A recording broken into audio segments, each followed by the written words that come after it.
Sir, ಈ party, pub ಮತ್ತು ಕ್ಲಬ್ಗಳಿಗೆ ಈಗಾಗಲೇ ಗೈಡ್ಲೈನ್ಸ್ ರಿಲೀಸ್ ಆಗಿದೆ. ಹೌದು. ಈ ಹೊಸ ವರ್ಷದ ಸಂಭ್ರಮದಲ್ಲಿ ಸಾರ್ವಜನಿಕರು ಪಾಲಿಸಲೇಬೇಕಾದ ನಿಯಮಗಳೇನು ಸರ್? ಅವ್ರ ಸೆಲೆಬ್ರೇಷನ್ ಜೊತೆಗೆ ಈ ರೂಲ್ಸ್ನ ಫಾಲೋ ಮಾಡಿದ್ರೆ ಒಳ್ಳೆಯದು ಅನ್ನೋದಕ್ಕೆ ನೀವೇ ಯಾವುದು ಹೇಳ್ತೀರಾ ಸರ್? ಇಲ್ಲ, ಅದು ಸಾಕಷ್ಟು ರೂಲ್ಸ್ ಆ್ಯಂಡ್ ರೆಗ್ಯುಲೇಷನ್ಸ್ ಹಿಡಿದೀವಿ. ಇದು ನಾರ್ಮಲ್ ಟೈಮಲ್ಲಿ ಕೂಡ ಹಾಗೆ ಅಪ್ಲೈ ಆಗುತ್ತೆ, ಈಗಲೂ ಕೂಡ ಹಾಗೆ ಅಪ್ಲೈ ಆಗುತ್ತೆ. ಇದರಲ್ಲಿ ಏನು ಹೊಸ ಯಾವುದು ರೂಲ್ಸ್ ನಾವು ಹೇಳಿಲ್ಲ. ನಾವು ಅಲ್ಲಿ ಪಬ್ಸ್, ಹೋಟೆಲ್ಸಲ್ಲಿ ಜಾಸ್ತಿ ಕುಡಿಬಾರ್ದು.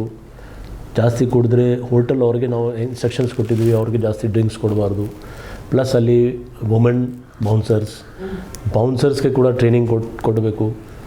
ಮತ್ತು ಏನಾದರೂ ಅಪ್ಪಿತಪ್ಪಿಯಲ್ಲಿ ಸಮಸ್ಯೆ ಆದರೆ ತಕ್ಷಣ ಪೊಲೀಸ್ಗೆ ತಿಳಿಸ್ಬೇಕು. ಈಗ ಏನಾಗ್ತದೆ, ಅಲ್ಲಿ ಏನಾದರೂ ಸಮಸ್ಯೆ ಆದರೆ ಅವ್ರು ಬಿಸ್ನೆಸ್ ಪಾಯಿಂಟ್ ಆಫ್ ವ್ಯೂಯಿಂದ ನೋಡ್ತಿದ್ರು, ಅವರಲ್ಲಿ ಆ ಸಮಸ್ಯೆ ಬೇರೆಯವ್ರ ತಲೆ ಮೇಲೆ ಹಾಕ್ಬಿಡೋದು.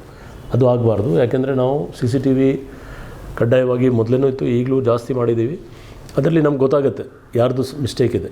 ಸೊ ಅಕಸ್ಮಾತ್ ಆ ಅಂಗಡಿಯಲ್ಲಿ ಸಮಸ್ಯೆ ಆಗಿ ರೋಡಕ್ಕೆ ಸಮಸ್ಯೆ ಬಂತಂದರೆ ನಾವು ಅವ್ರಿಗೆ ಬಿಡೋದಿಲ್ಲ. ಅದು ಆ ದಿವಸ ಇಲ್ಲಾಂದರೆ ನೆಕ್ಸ್ಟ್ ಡೇ ನಾವು ಕೇಸ್ ಮಾಡ್ತೀವಿ ಅವ್ರ ಮೇಲೆ. ಸೊ ಅದು ಅವ್ರಿಗೆ ಕೊಟ್ಟಿದ್ದೀವಿ ಟ್ರೈನಿಂಗ್. ಪಬ್ಲಿಕ್ಗೆ ಅವರೇ ಸ್ವತಃ ನೋಡ್ಕೊಳ್ಬೇಕು ಯಾವ ರೀತಿ ಸೆಲೆಬ್ರೇಟ್ ಮಾಡಬೇಕು. ನಾವು ಅವ್ರಿಗೆ ಹೇಳೋಂಗಿಲ್ಲ ನೀವು ಈ ಥರ ಡ್ಯಾನ್ಸ್ ಮಾಡಿ, ಆ ಥರ ಡ್ಯಾನ್ಸ್ ಮಾಡಿ. ಅವ್ರ ಇಷ್ಟ ಇದೆ. ಬಟ್ ರೂಲ್ ಪ್ರಕಾರ ಯಾರು ಮಾಡ್ತಾರೋ ಅವ್ರ ಬಗ್ಗೆ ನಮಗೆ ಏನು ಆಕ್ಷೇಪ ಇಲ್ಲ. ರೂಲ್ ಬಿಟ್ಟು ಅವ್ರು ಏನೋ ಸಪೋಸ್ ಎಲ್ಲಿ ಅಲ್ಲಿ ಪರ್ಮಿಷನ್ ಇಲ್ಲ ಸೆಲೆಬ್ರೇಟ್ ಮಾಡಲಿಕ್ಕೆ, ಕೆಲವು ಕಡೆ ಏನಾಗುತ್ತೆ, ರೋಡ್ ಮೇಲೆ ನಿಂತವರು ರೋಡ್ ಬ್ಲಾಕ್ ಮಾಡಿಬಿಡ್ತಾರೆ, ಅದು ತಪ್ಪು. ಅಥವಾ ರೋಡ್ ಮೇಲೆ ಕುಡಿಯೋದು ತಪ್ಪು, ಅಥವಾ ಏನಾದರೂ ಬೇರೆಯವ್ರಿಗೆ ತೊಂದರೆ ಮಾಡೋದು. ಸೊ ನ್ಯಾಚುರಲ್ಲಾಗಿ ಇದು ಸೆಲೆಬ್ರೇಷನ್ ಒಂದು ಪರ್ಸ್ನಲ್ ಸೆಲೆಬ್ರೇಷನ್ ಇದೆ. ಇದು ಯಾವುದು ಪಬ್ಲಿಕ್ ಸೆಲೆಬ್ರೇಷನ್ ಅಲ್ಲ.